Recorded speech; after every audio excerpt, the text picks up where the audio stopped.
Jika saudara memanjatkan doa permohonan kepada Tuhan, apakah yang menjadi dasar keberanian dan keyakinan saudara untuk bermohon?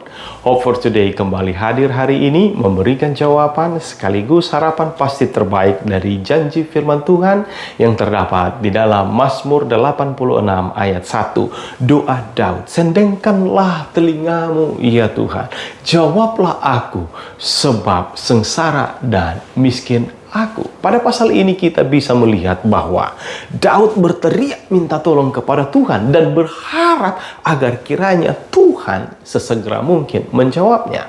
Perhatikan, berkali-kali nada permohonan muncul dalam pasal 86 ayat 1 kita mulai. Sendengkanlah telingamu ya Tuhan, jawablah aku sebab sengsara dan miskin aku. Lebih lanjut ayat 6. Pasanglah telingamu kepada doaku ya Tuhan dan perhatikanlah suara permohonanku. Kemudian ayat 7. Pada hari kesesakanku aku berseru kepadamu sebab engkau menjawab aku. Dari ungkapan-ungkapan ini, adakah Allah mendengar seruan dan teriakan minta tolong kita?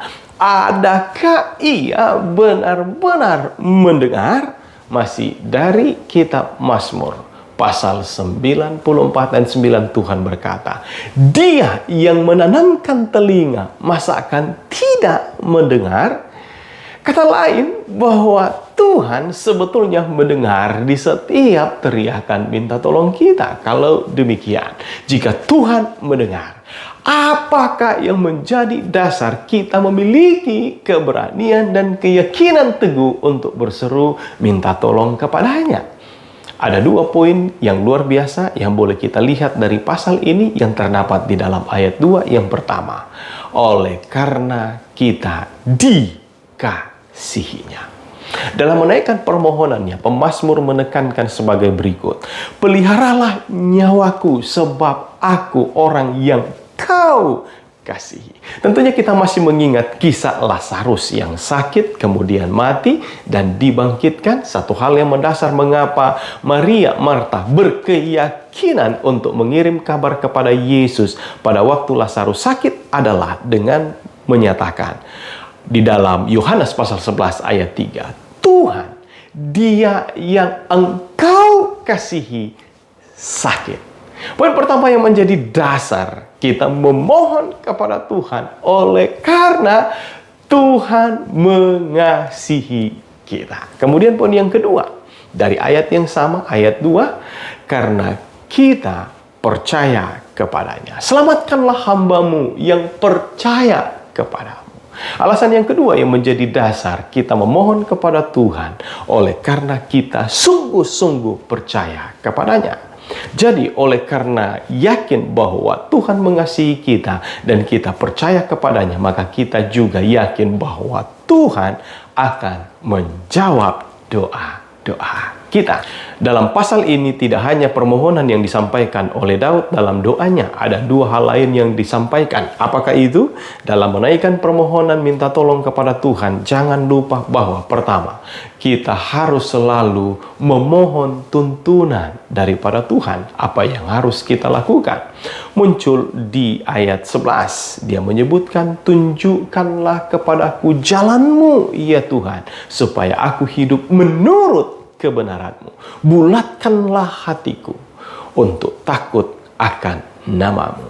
Lebih lanjut, tidak hanya memohon petunjuk dan tuntunan, tetapi dalam doa permohonan kita juga harus menyertakan di dalamnya. Yang kedua, terdapat ungkapan syukur.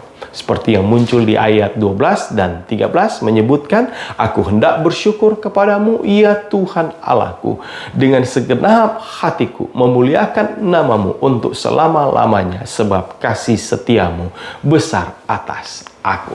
Harapan baru terbaik hari ini dengan menyadari bahwa Allah begitu mengasihi kita dan kita percaya sungguh kepadanya. Beranikanlah diri kita dengan keyakinan teguh untuk berteriak minta tolong kepada Tuhan di setiap masalah hidup kita, karena Allah selalu mau mendengar. Tetapi jangan lupa untuk kita tetap terus memohon agar kita boleh mengikuti petunjuk kehendak Tuhan dan selalu bersyukur kepadanya. Terima kasih Tuhan, Engkau mengasihi kami, dan terima kasih Tuhan meneguhkan kami untuk percaya kepadamu. Dan biarlah dalam doa-doa permohonan kami, tidak hanya permohonan yang kami utarakan kepadamu, tetapi memohon tuntunan dan juga terus bersyukur kepadamu menjadi bagian di dalam doa permohonan kami kepadamu. Terima kasih untuk harapan baru hari ini. Tuhan memberkati kami di dalam anak-Mu Yesus Kristus Tuhan Juru Selamat kami berdoa. Amin. Kiranya Tuhan memberkati saudara dengan harapan baru pada hari ini.